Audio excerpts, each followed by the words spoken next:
Assalamualaikum warahmatullahi wabarakatuh. Selamat pagi, selamat beraktivitas, salam sehat.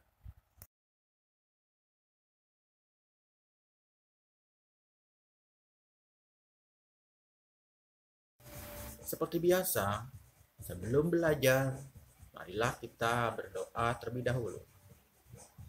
Pada semester 2 ini, kalian membaca surat hafalan At-Takasur dan surat Al-Qari'ah.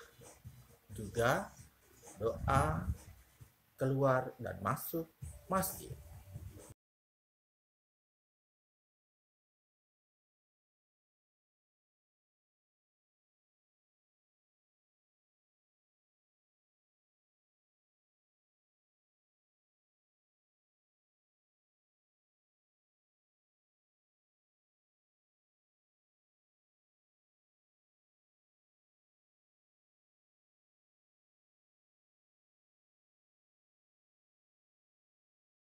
Tujuan pembelajaran melalui kegiatan mengamati video arahan guru secara PJJ atau BDR daring dengan kegiatan mencoba, membaca, mengamati, dan menulis, peserta didik dapat menjelaskan prosedur cara menjaga keselamatan diri dalam aktivitas air dengan runtut dan percaya diri, dapat mengikuti ide pokok dari suatu bacaan dengan tepat, serta dapat mengidentifikasi, membuat daftar, dan menyimpulkan mengenai keberagaman dengan tepat.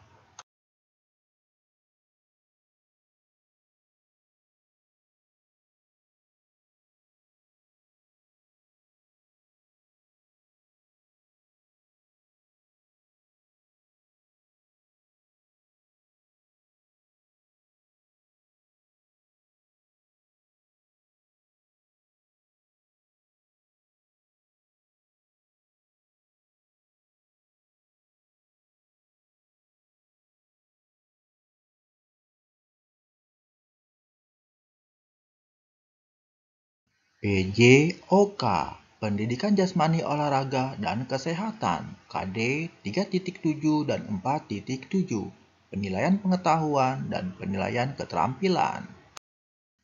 Materi menjaga keselamatan diri atau orang lain. Buka buku tema 7, halaman 125. Bacalah teks berikut. Hari ini cuaca sangat panas. Udin, Beni, dan Edo ingin bermain di kolam renang. Kolam renang tempat mereka bermain cukup aman. Di sekitar kolam terdapat beberapa orang petugas sedang mengawasi anak-anak bermain air. Setiap petugas kolam renang mengalungkan peluit di leher masing-masing. Peluit merupakan salah satu alat komunikasi. Peluit digunakan untuk mengawali atau menghentikan suatu kegiatan. Dengan menggunakan peluit, kita tidak perlu bersuara keras untuk memberi peringatan. Di kolam renang, petugas kolam menggunakan peluit untuk memberi peringatan bahaya.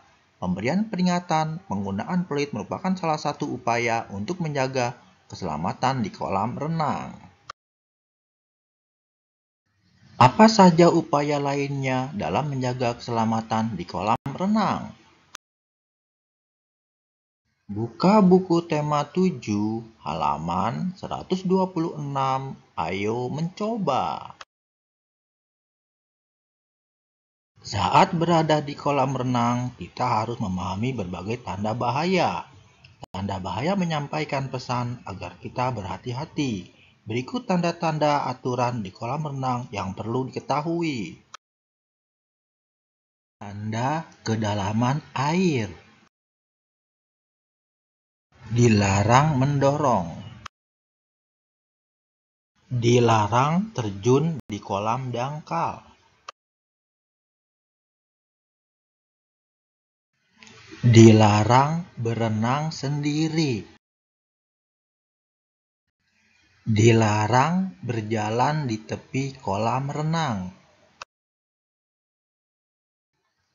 Ikuti gurumu berkeliling di sekitar kolam renang.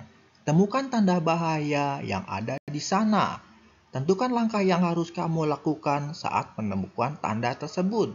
Dengan mematuhi peraturan di kolam renang, kita telah menjaga keselamatan diri sendiri. Bahasa Indonesia KD 3.6 dan 4.6. Penilaian pengetahuan dan penilaian keterampilan. Materi perkembangan teknologi komunikasi. Buka buku tema 7 halaman 127. Ayo membaca. Setelah berenang, Udin, Beni, dan Edo beristirahat. Udin beristirahat sambil membaca buku yang dibawanya. Buku tersebut bercerita tentang alat komunikasi tradisional dan modern. Bacalah teks berikut. Alat komunikasi tradisional dan modern. Manusia berkomunikasi dengan berbagai cara. Perkembangan teknologi komunikasi telah menghasilkan berbagai jenis alat komunikasi. Ada yang telah digunakan sejak lama maupun yang baru dikenal masyarakat. Daun lontar, prasasti, dan gong merupakan alat komunikasi tradisional pada masa lalu. Selain itu, ada pula lonceng yang berfungsi sama dengan gong. Pada masa berikutnya, muncul telegraf dan pesawat telepon. Dengan adanya teknologi, telepon berkembang menjadi telepon genggam atau biasa disebut ponsel. Ponsel merupakan alat komunikasi modern yang terus mengalami pembaruan. Kelompokkan alat komunikasi yang terdapat pada teks bacaan di atas dalam tabel berikut. Isikan pada tabel alat komunikasi tradisional dan alat komunikasi modern pada buku tugas ya. Tetap ceria, kamu pasti bisa. Gunakan kosakata dari tabel di atas untuk melakukan permainan tebak kata bersama teman-temanmu. Dengarkan instruksi dari gurumu saat melakukan permainan tebak kata. Lengkapi kalimat berikut. Pertama, alat komunikasi titik-titik digunakan pada masa lalu. Kedua, titik-titik termasuk ke dalam alat komunikasi tradisional. Ketiga, lonceng dan titik-titik memiliki fungsi yang sama.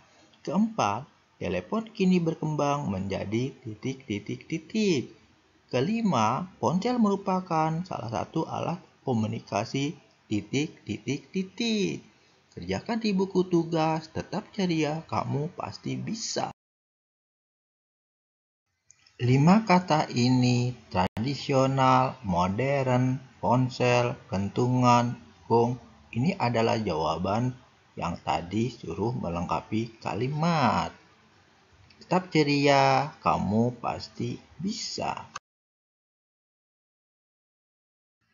PKN, Pendidikan Kewarganegaraan KD 3.3 dan 4.3. Penilaian pengetahuan dan penilaian keterampilan. Materi keberagaman karakter individu. Buka buku tema 7 halaman 129 sampai halaman 130. Ayo mengamati. Udin membaca buku tentang komunikasi. Selesai membaca, Udin menceritakan isi buku kepada Edo dan Beni. Setelah bercerita, mereka berdiskusi tentang isi buku. Diskusi adalah salah satu contoh bentuk komunikasi. Beni memberikan pendapat dengan santun tentang alat komunikasi sederhana yang masih dapat dipakai hingga saat ini. Edo menanggapi dengan penuh semangat. Udin menjadi pendengar yang baik sambil sesekali memberikan tanggapan. Gaya Udin, Beni, dan Edo saat melakukan diskusi berbeda-beda, namun mereka tetap dapat berdiskusi dengan baik. Hal tersebut terjadi karena sifat setiap orang pasti berbeda. Buka buku tema 7, halaman 130 sampai halaman 132. Ayo menulis. Setiap orang memiliki sifat yang berbeda-beda. Ada yang pendiam dan pemalu. Ada juga yang memiliki sifat ramah dan mudah bergaul. Sifat termasuk salah satu bentuk keberagaman. Berikut beberapa contoh sifat beserta ciri-cirinya. Pada tabel tertera jenis sifat dan ciri-ciri. Jenis sifat sopan, ciri-ciri menghormati setiap orang. Jenis sifat sombong, ciri-ciri selalu merasa lebih baik dari yang lain. Jenis sifat keras kepala, ciri-ciri tidak mau mendengarkan pendapat orang lain. Jenis sifat rendah hati, ciri-ciri selalu menghargai orang lain. Jenis sifat humoris, ciri-ciri senang membuat suasana riang dan penuh tawa. Selain sifat-sifat di atas, masih banyak lagi sifat lainnya. Cari tahu bersama temanmu. Apakah perbedaan sifat pada individu dapat berpengaruh terhadap kegiatan komunikasi? Amati 5 orang temanmu. Dapatkah kamu menemukan aneka sifat? Perhatikan bagan aneka sifat dan kebiasaan teman-teman. Isikan untuk 5 orang temanmu ya, siapa namanya, sifatnya, dan kebiasaan. Kamu pasti bisa, tetap ceria. Diskusikan tentang perbedaan sifat dan kebiasaan temanmu. Apakah saat berkomunikasi terjadi masalah?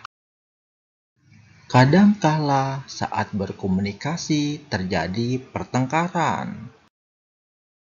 Dengan memahami aneka sifat dan kebiasaan teman, kita telah menjaga persatuan yang sesuai dengan sila ketiga Pancasila, yaitu Persatuan Indonesia. Kegiatan bersama orang tua. Siswa mencari informasi dan meminta pendapat orang tua mengenai alat komunikasi yang biasa digunakan sehari-hari.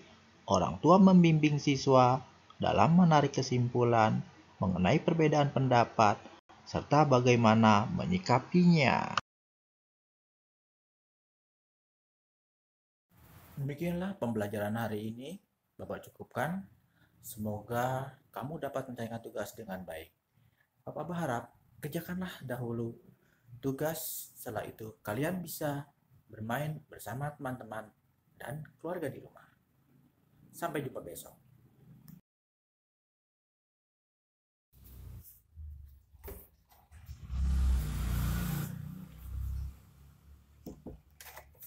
Bapak berharap pembelajaran hari ini menyenangkan. Lebih kurangnya mohon maaf. Wabillahi taufiq wal hidayah. Wassalamualaikum warahmatullahi wabarakatuh. Sampai jumpa lagi. Salam sehat.